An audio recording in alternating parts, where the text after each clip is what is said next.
Hello everyone, welcome to the program. This is Sunday Politics, live on Channels Television. I'm Sean Kimbalo here in Abuja. Well, let's begin with what has become another major turn and twist in the situation in the People's Democratic Party, PDP. It appears the crisis rocking the party has worsened. As a minister of the Federal Capital Territory, Mr. Nyesom Wike today pulled out of all reconciliation agreements previously reached within the opposition party. Minister Wike is now blaming the Oyo State Governor, Governor Seyi Makinde, for the problems rocking the PDP, and is warning that non-adherence to agreements reached was a bane of the party, and that the Governor Makinde is the chief culprit of the anomaly. That's according to Minister Wike. In a statement that he personally signed, the former Rivers State Governor accused key party leaders, including Enugu State Governor Peter Mba, of betrayal, dishonesty, and serious violations of mutual understandings, while tracing the roots of the PDP's internal turmoil to the aftermath of the 2023 general elections. The minister pledged to fight on until justice is attained. As Minister Wike is angry and saying his mind in that statement. Another part of Abuja had a Transco eating. We saw today a high-level coalition meeting involving former Vice President Atiku Abubakar, Labour Party's former President Shekande Peter Obi, and former Rivers State Governor Rotimi Amechi, and others coming for a meeting said to be a coalition meeting for the North. But soon after they settled down and the discussion started, a disruption was experienced. This was when the meeting and the moment when delegation from Jigawa State were meant to speak at the event. And it was the moment when the former SGF had chosen a representative to speak on behalf of the Jigawa delegates. And some of the delegates disagreed over the representation of Jigawa. Some of the reports of those who were present at the meeting that the tension rose when Mr. Babache Lawa announced a delegate to speak for Jigawa State. And at some point, we understand that one of the former Jigawa State governor intervened, and then the tension doused.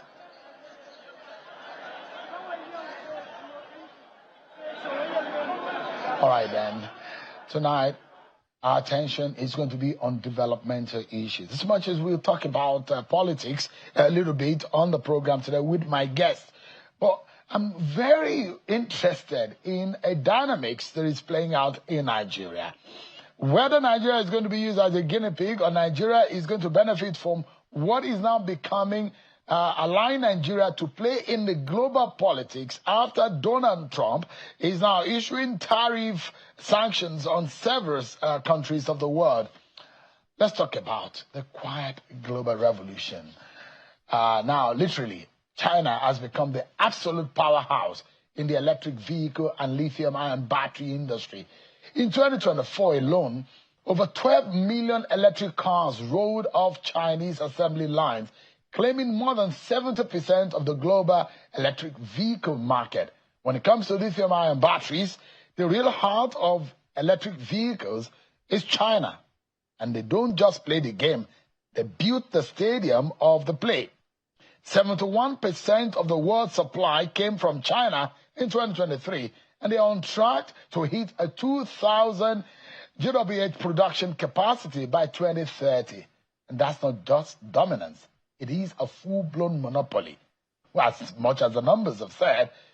Now, the giants of the Chinese EV market, the CATL and BYD, but here is the twist. Beijing is not waiting for the West to catch up with the United States tariffs happening under the Trump era. China is now scouting for new frontiers, and guess who is right on their side? Nigeria. Yes, you're right. You heard right. Nigeria is on Chinese side. And there are meetings already. Agreements have been sealed. President Tinubu was in China.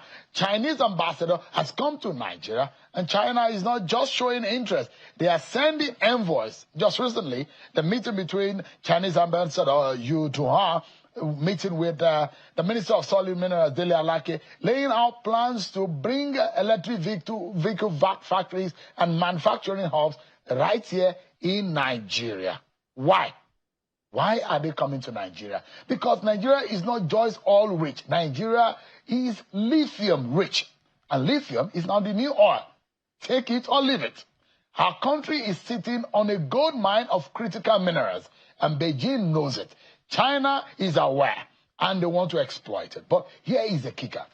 Why China sees Nigeria as very critical and very crucial in that game, we still treat our mineral belt like background noise.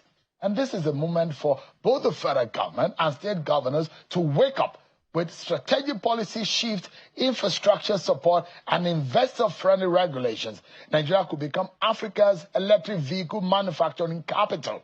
Already we're seeing some of the companies, I know about 3 or 4 of them, who are now putting together and assembling. But Chinese has drawn the blueprint. Now, it's time for Nigeria to build. And you know what? The Chinese are building 2 lithium mining and processing facilities. Guess where they are building it?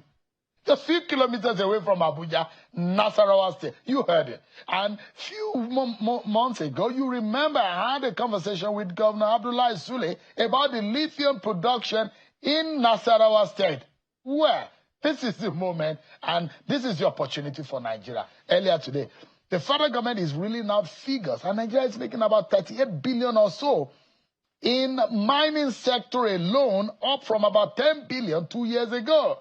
It means that there is huge potential in that sector. Tonight, we shall be talking about the significance of that policy and development. Don't forget what the President Bola Tinubu said. He said, we need to consume Nigeria-produced items. Yes, Nigeria First economic policy direction of Bola Tinubu. Fantastic idea. A lot of economists have applauded it. But is it working? Are they using it for the interest of the Nigerian people? Artisanal mining and all of this illegal mining going on in Zamfara, Kogi, Kwara, Nasarawa State. How much of that can we harness for the development of our country? Tonight, we deal in that conversation, serious conversation tonight.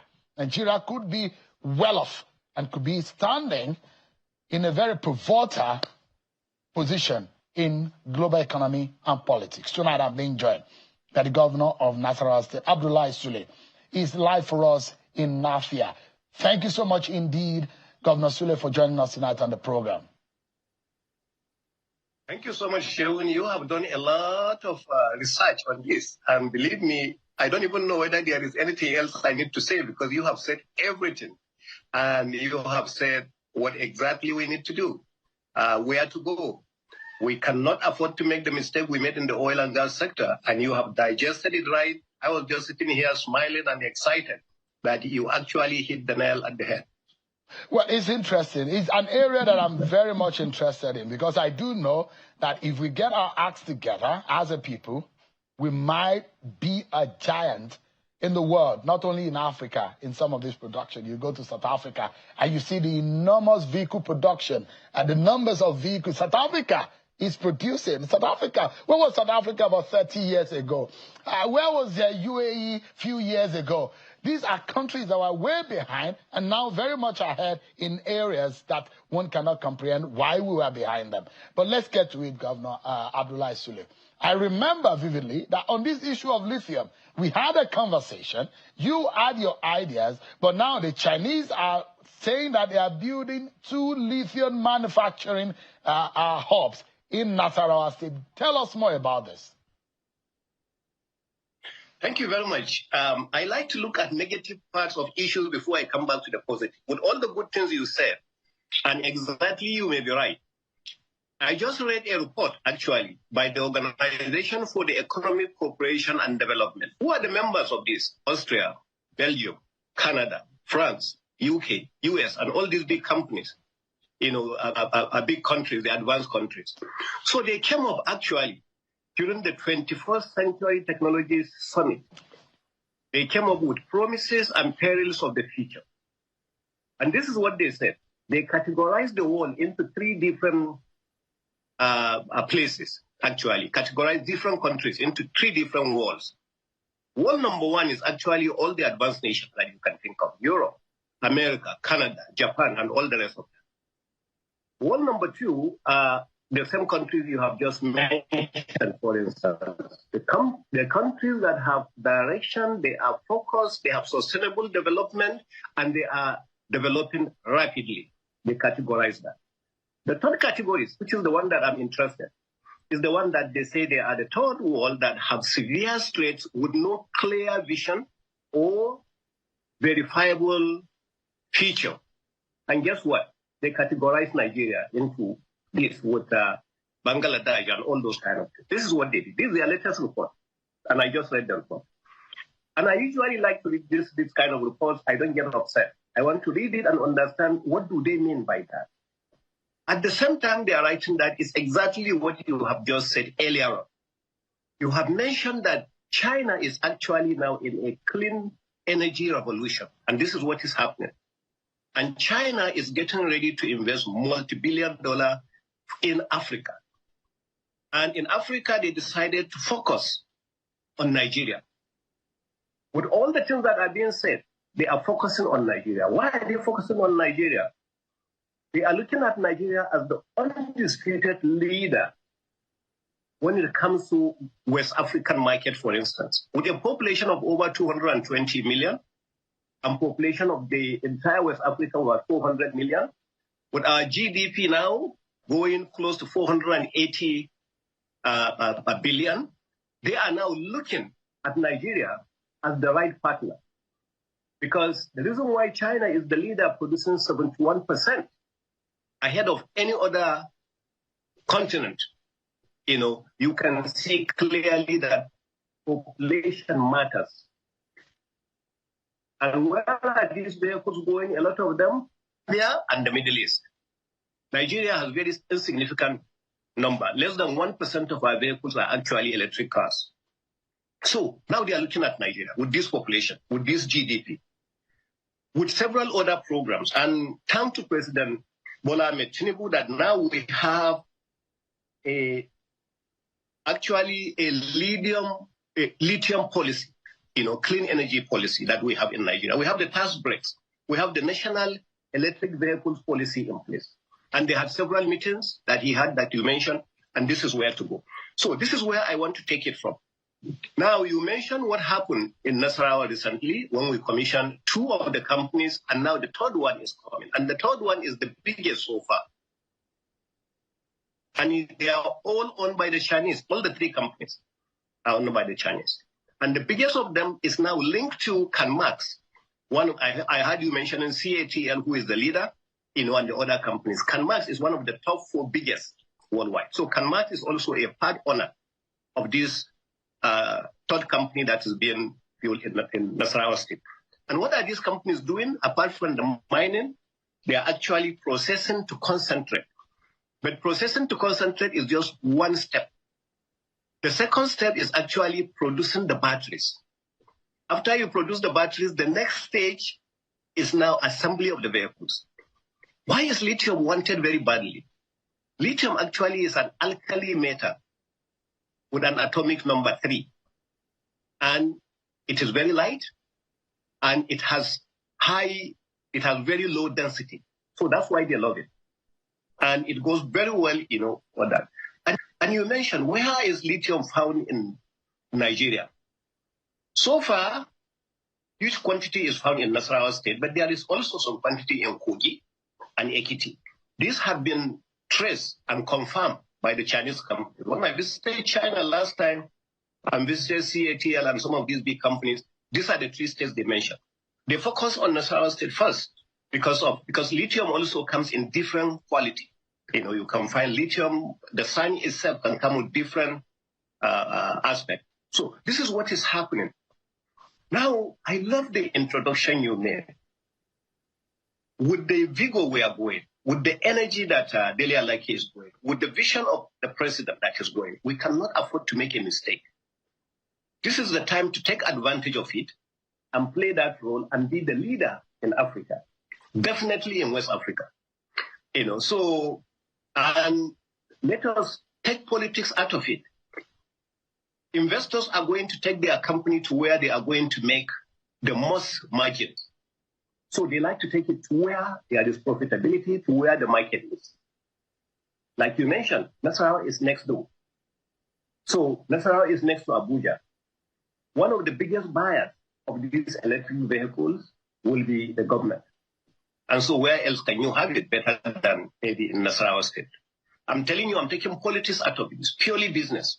I'm looking at it the time I was in Dangote, and we were going to different countries. We were doing that when I was in Osaka, where I was looking for oil in several other places, Bolivia, going to Angola, going to this. This is the kind of thinking of an investor. So the moment we take the politics out of it and allow the investors to make decisions correctly, then I think Nigeria is in for it. This is another oil that is coming. That's how God has blessed Nigeria in particular. And this is the way to go. All right. Now, so good news. And for me, when I see and hear the good news, I hug it. I'm so excited. And there are different aspects for me to these news about the potentials and the size of China on Nigeria in this regard. I'm talking about jobs, business opportunities, exportation. And I'm excited also, the policy, just like in the United States, when President Trump is saying America first, President Tinubu is saying Nigeria first. Before you consume any imported material, look inward. And I hear the likes of Governor Dakwa Abiodun in Ogun State. When the Chinese are bringing in Chinese-made adire, you know what he said? You know what he did in Ogun State? He said there are days in Ogun State that all civil servants must wear adire, and such must also be produced by Ogun State adire makers. Fantastic idea. How will that sector not improve? Good way for us to look inwards and not just carrying our boats to go and beg for loans here and there. But here is the catch.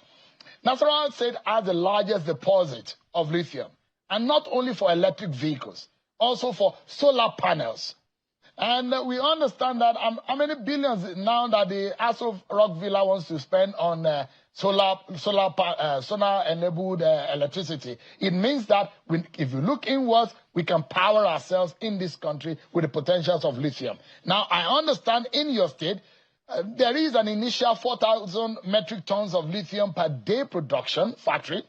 And there is another one, about $250 million worth of lithium factory, which can produce about 18,000 metric tons per day. This is huge. I'm talking to someone who has worked in the United States in the oil and gas sector, so you understand. Now, first and foremost, the Endo local government area, I'm not sure they are aware that they have a huge deposit under their feet. The first and foremost, the people of Nasarawa State, what are the policy framework that you have developed to ensure that first, the protection of the people of Nasarawa State who own under their feet this deposit? Any plan? Of course, so many plans.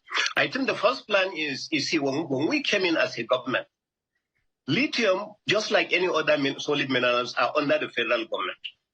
It's the federal government that gives the license after what they call a consent letter from the community. We came in with a different program, and we had an executive order in Nasarawa State. And we said anybody who has a license from Abuja coming to Nasarawa State to mine lithium, such a company, or to mine any kind of solid mineral, by the way, they should be processing it also in Nasarawa State. That is part of our requirement.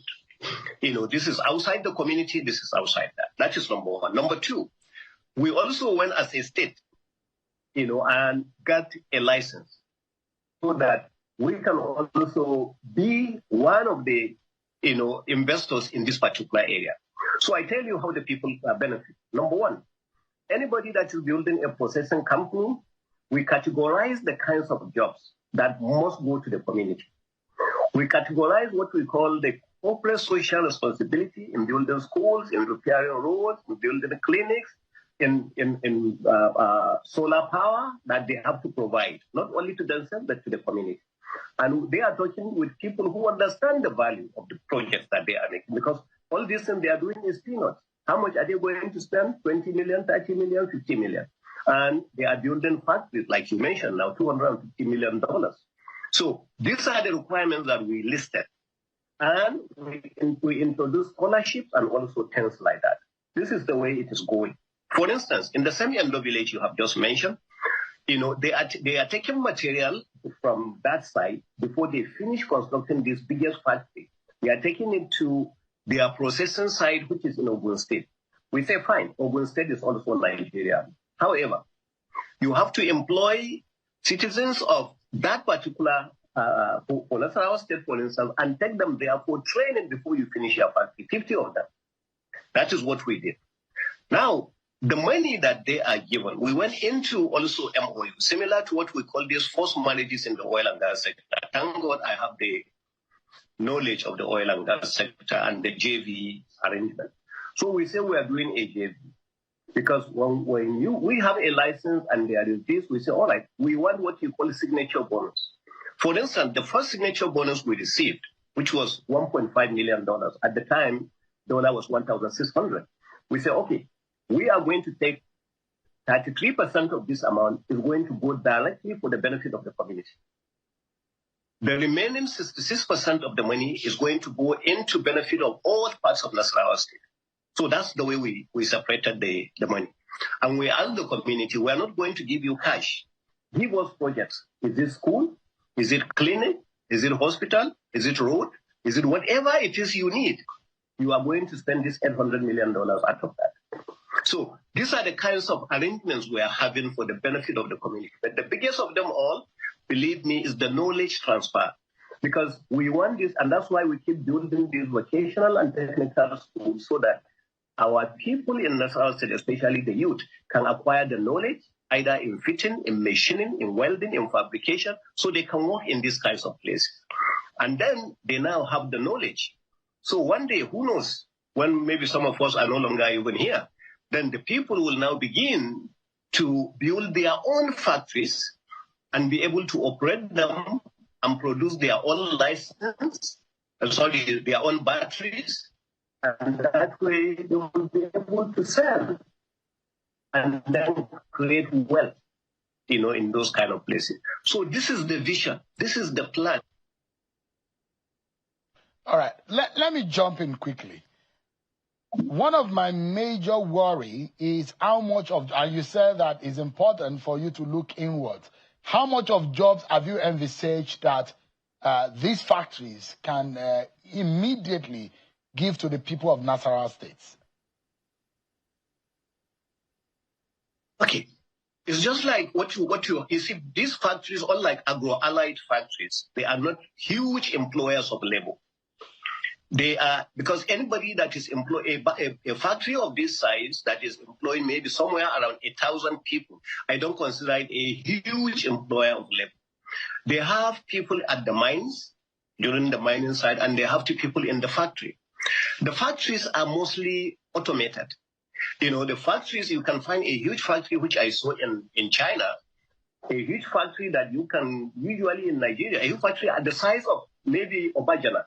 I saw one like that, and the entire number of people working inside the factory were less than 50 because everything is automated, but at the mines, that's where you have a lot of the workers. So that's why I'm telling you, it's not a big employer of labor when it comes to those kind of numbers. But anybody that is being employed, for instance, the one that I visited on the site, he told me that nobody is going to be earning less like 850,000. If minimum wage is 700, they will pay 850. So you will make a little more money, but less number of people. So that's the way the factories are. So, but the knowledge they will acquire, for me, that's the target. The economic development that is going to be in the state, that's the target, and the rest of that. But it is usually mining companies and lithium batteries and electric vehicles. They are not the kind of companies that you are going to see 50,000 employees, 100,000 employees, not that type of fund.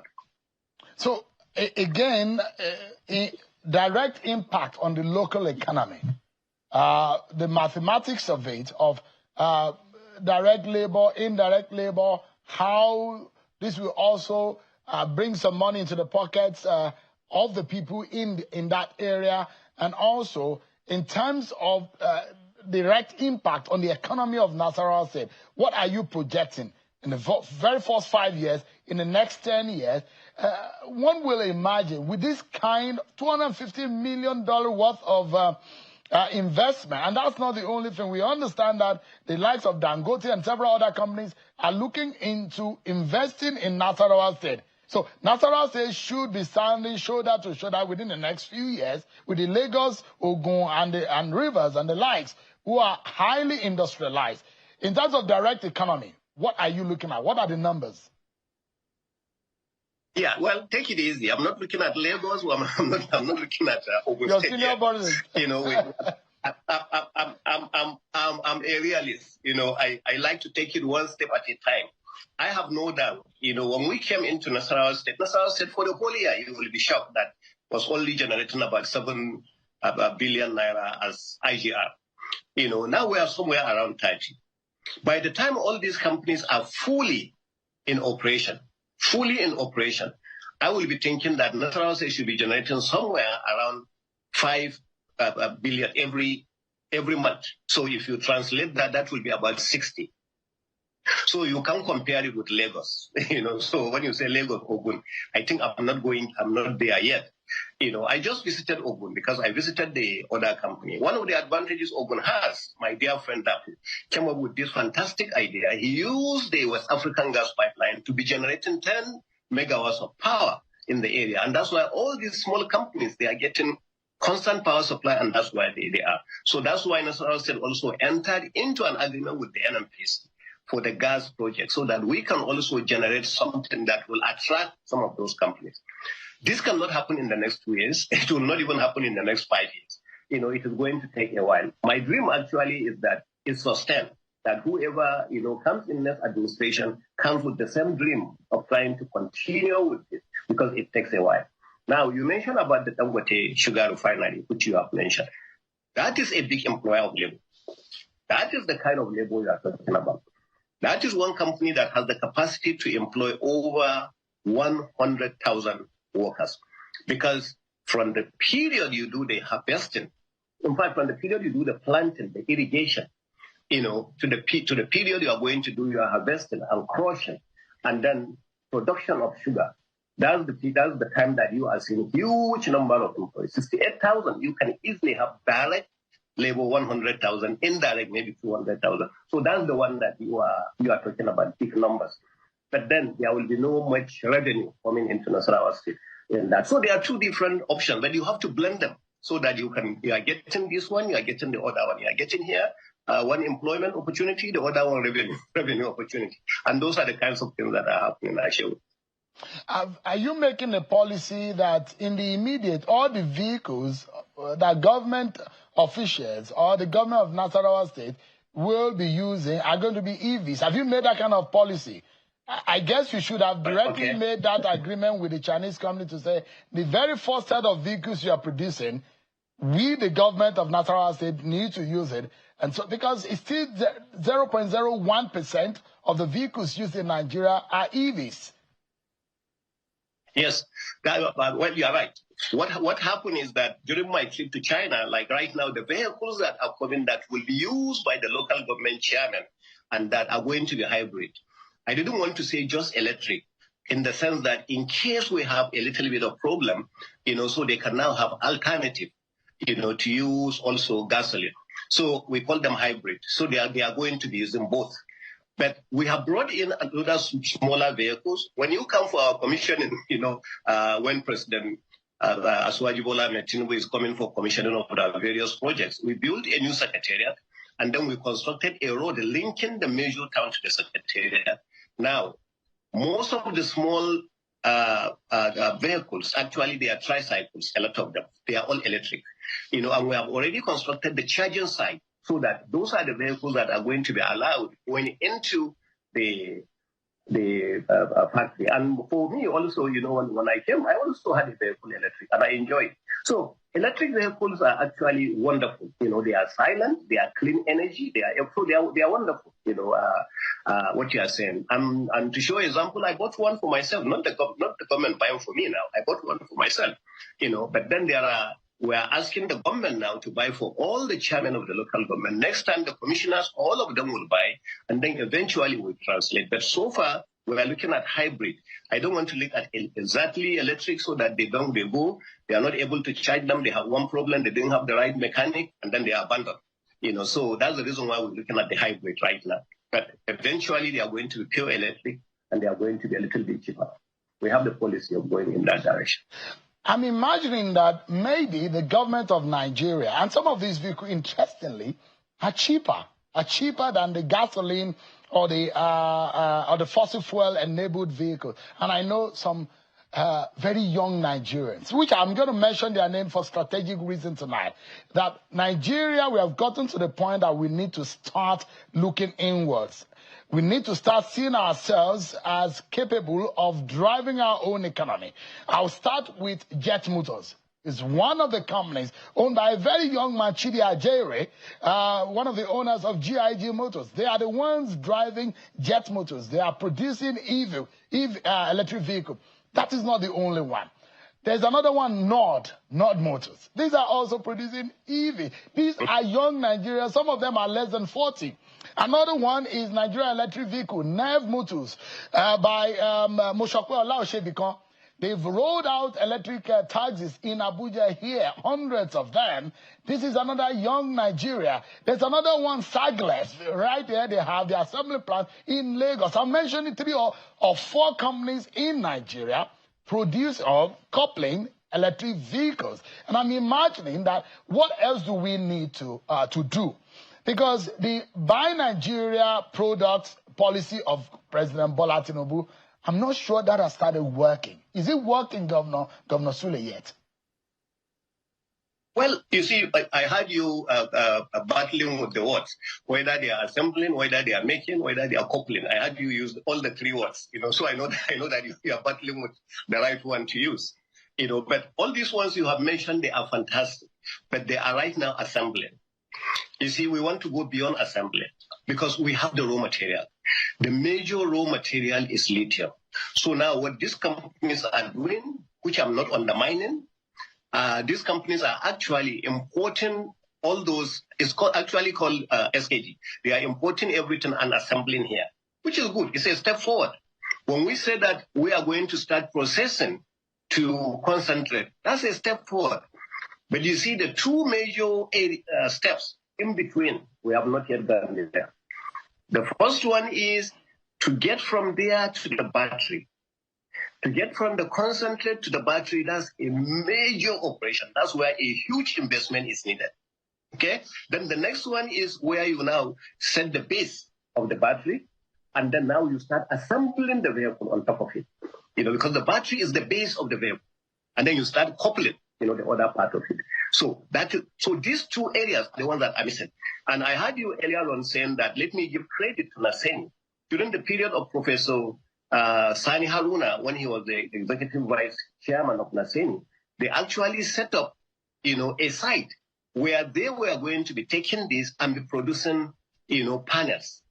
So they were taking the concentrate to produce panels by Naseni.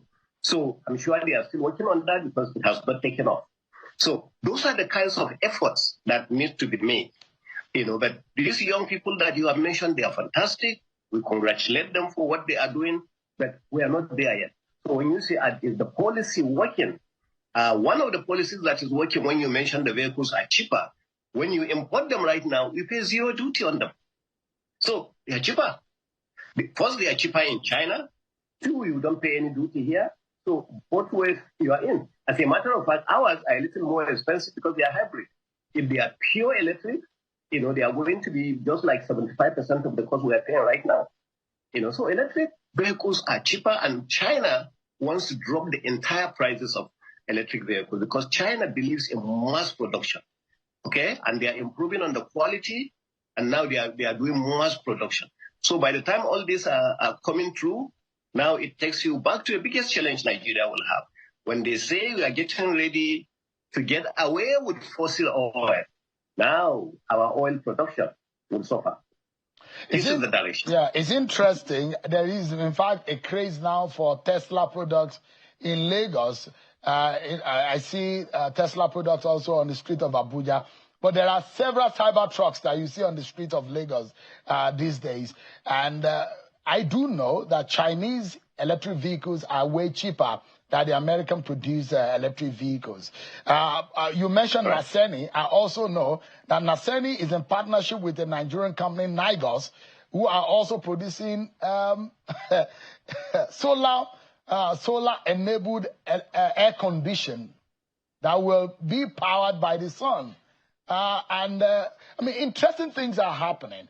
I'm just hoping that we can look inwards as a people to be able to drive a local economy. The production, like Peter Obi will always say, that we need to do local production. But before we go on the break, I'd like you to tell us tonight, Governor Abdullahi Sule, for us to get to that level where we would say that Nigeria can be identified for lithium production or for car production, electric vehicle production, what must we do? What are we do? What should we be doing that we're not doing just yet? Okay. I think number one is for the government, and sorry, at this one I have to talk to my dear friend Delia Laki, for the government to enforce what the president has said. President has said that we want production to be done in Nigeria. We should not allow anybody to be taking our raw material in sand form without processing it on that site, anywhere else. So they must use these marshals that they have at the Solina site, that anybody, they can give license to anybody. We have nothing against that company. But that company must also set up a processing plan here. If they can enforce that, no matter how highly placed whoever it is, then we are beginning to see seriousness. So that is seriousness number one. Seriousness number two is for government now to consider all those who can invest, whether they are Africans, they are Nigerians, they are from Lagos or Kano or wherever it is, those people to be given proper protection and incentives to make sure that they are not today, because most of the time people are afraid of coming to Nigeria. What I was telling you about the Organization for Economic Cooperation, that they rudely actually put us together with Nigeria and Bangladesh. When I was reading through, one of the things that they mentioned is actually an area of inconsistency in government policy and lack of implementation of government policies. And I was reading, I don't want to go through it, but those are the kinds of things, that I was going through, that I read. And that's the problem that we have. So whatever policy we have, once the presidency, this is the policy, everybody down the line must take it seriously. Forget about this quick money. Money, that we will die and leave all the money. Build the nation, build this. That's the direction that I think if we go, we are going in the right direction. We'll go on a break. And I am very confident there is nothing that excites me more about anything in this country. I just believe that this country is just great. And we can, if we believe, and we've had the right leadership. I mentioned some names, Mashakwa Olaoje become Chidi Ajaire. And there are numerous of them in Nigeria who in their little corners are doing amazingly well to make our Nigeria private sector people, and they are doing great. We just need leadership to get things right. But when we come back from the break, we'll talk politics with Governor Abdullahi Sule. His party did an APC summit. We thought that it was going to be an intellectual engagement, but it was endorsement all the way. Plus, what has Governor Sule done in the last 2 years or so in his second term as governor of Nasarawa State? That gets our attention when we return from this break, everyone. Thank you so much, everyone, for joining staying with us on the program. Governor Abdullahi Sule is the governor of Nasarawa State and has been speaking with us on the program. Our conversation is being about lithium. Lithium is the new oil, like I said. But I do believe that not everything in this country is bad. It depends on where you're looking. Good things are happening also in this country. But let's look at one major issue. It's very controversial, isn't it? and is the APC summit that was held over the last few days in Abuja. And what we saw, perhaps the expectations of a lot of Nigerians, is to what the APC has done under the President Tinubu administration in the last 24 months. But it was endorsement galore from the National Assembly leaders to the governors and also to the party itself. And there are those who were saying, is the APC mocking Nigerians or taking Nigerians for a ride? Let's begin with the group you belong, the Governors Forum of the APC. Is it fair, Governor Sule, that you and your colleagues will be endorsing President Bola Tinubu in the first 2 years of a first term of what has become a very tough past 24 months for Nigerians? For those who could see the future, who think that, well, better things could come in the future, but things are really not better yet. But your party seems to have been holding Christmas in June. Isn't that too early, Governor Sule? Well, I thought I was only coming to discuss lithium today. I didn't know I was going to be discussing summit. But that's okay. Political lithium. This is political lithium. All right. Thank you very much. In reality, I shown things could be bad, but there are also some good things. Things may be challenging, but there are also some benefits.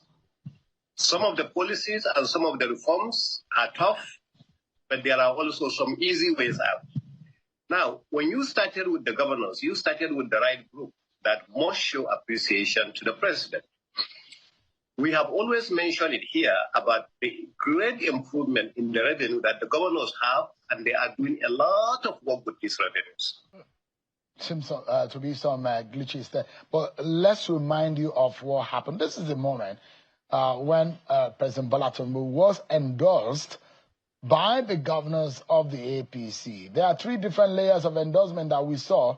Okay, I see that Governor Sule is back with us. So the worry is, why the endorsement? You're mentioning how grateful the governors could be to President Tinubu, but to Nigerians, is it fair to be endorsing the president in the half of the first term?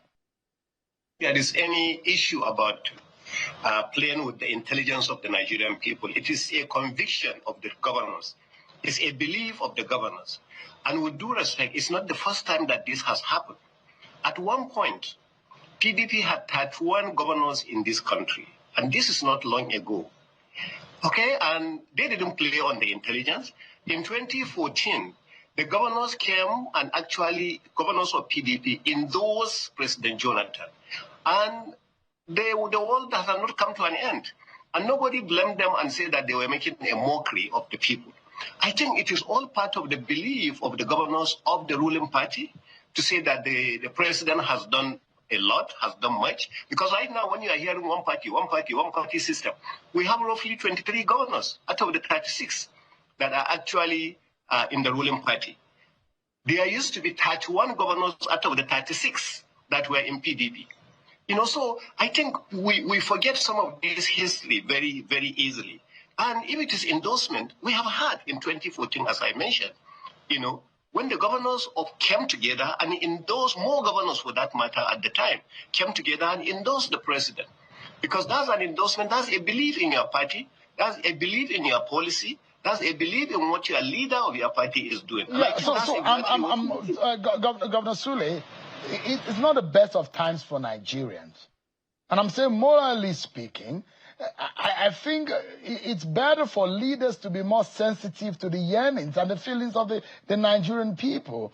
The question about those who died in the northern region of the country, some of those who cannot feed their families in some other parts of the country, and seeing that the president is being endorsed, yes, some of us might see some of the efforts being made, some of which have not crystallized just yet. Like I said, celebrating Christmas in June, that is a moral question and a burden to those who lead the country. If the PDP had done it in the past, it doesn't make it right, Governor, does it? makes it right that you understand exactly what your leader is doing. If they could do it in 2014, was there no killing in 2014? But they believe exactly that it was going in the right direction of what the leader of the party was doing, just like we believe today. As I mentioned to you, Shaun, in Nasarawa State, if you, and I kept telling you, I will invite you at the end of June when you come to commission this project. We are not borrowing 1 naira. We are paying instead of 18,000, we are paying over 70,000 as minimum wage. We have more people that have been employed in the state. We have more teachers in schools. We are building more roads. We are actually creating more farmers. We are doing all that. It's Nigerians that are benefiting. It's not foreigners that are benefiting. So when you say it's not the best of time, has there ever been a best of time for Nigeria? Because there is always a challenge somewhere, somehow. But you see, we have issues right now on the table. We are working everything possible to work with a reform that has been done. And before it can be the best time for Nigeria, you have to go through this process. And we are saying that the process is what is being followed at the moment. It is not going to go from worse to the best. It is going to go through a process, and that is the process that is being followed at the moment. So when you say a mockery, definitely not. There is no sign of any kind of mockery in this. It is actually a conviction, a belief in what the leader of your party is doing. But remember, all these things are only for APC. That's why I say each time I speak, I'm speaking only for our party. I'm not speaking for the other parties. The other parties have the right to also talk in this direction. Other parties can say this is the worst that has ever happened. Today we have people in this state that are saying this is the best that they have ever seen. And we have other people that are saying this is the worst they have ever seen. But that's what democracy is all about, to agree to disagree. And I think that's what matters.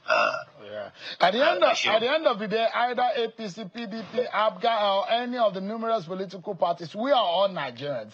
And at some point, I think that it should be good. It will be good when people come into the room and we as a people tell ourselves the truth. Where President Tinubu and his team are doing well on this program, we say it the way it is, and reel out the statistics of how things are getting better. And when things are not good, also, we report it the way it is. It's just a moral burden that leaders of this country and the consciousness of the fact that the sensibilities of the Nigerian people need to be taken to cognizance when action, especially in the public domain, are being taken. But unfortunately, time is not on our side. Governor Abdullah Sule, always a pleasure having a conversation with you on the program. Before the politics, the intellectual conversation first. But I will come to see with our team reporting in Nasarawa State when all of this is happening, to see what the lithium looks like and if for the good of the people of Nasarawa State, these crystallizes. But thank you so much indeed. Always a pleasure having you. Thank you, Chairman. Always a pleasure. Always a pleasure. Thank you so much for inviting me. Thank you. That's our show for tonight, everyone. Many thanks for watching. Don't forget to say every day, God bless Nigeria.